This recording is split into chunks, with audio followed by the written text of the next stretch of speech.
Here's my disorganized basement, but the thing we're looking at today is the lighting and also the walls, how bad they are.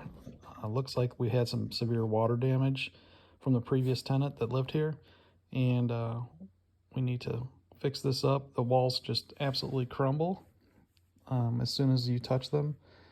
Um, you can see here that I took and I installed some lighting, so now we got some better lights. I just used 4-inch flat LEDs. And looking at the walls here, you can see how bad, you see these stripes. There's like a lot of, I think those are like mineral deposits where water seeped in. I don't know. But the EverDry system's put in place there. And when you rub this stuff just comes off. So I had a brush and sand to get it as smooth as I could um, to prevent crumbling when I apply new Everlock dry system, which is what I'm going to use. Um, Here's some conduits. I mean, it was just terrible in here. You couldn't walk in here without knocking some stuff off the walls.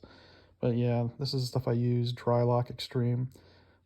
It's tinnable. I used a 1 ounce black to the bright white to get a gray color.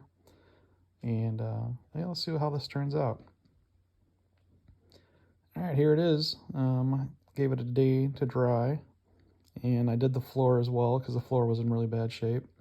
And you can see the results here. It is just absolutely night and day difference. I even did the wood frame. It sticks to that pretty well. I might do the ceiling as well, maybe in white, I don't know yet. But that stuff worked amazingly well. It's actually really good for floors as well. I talked to somebody about it.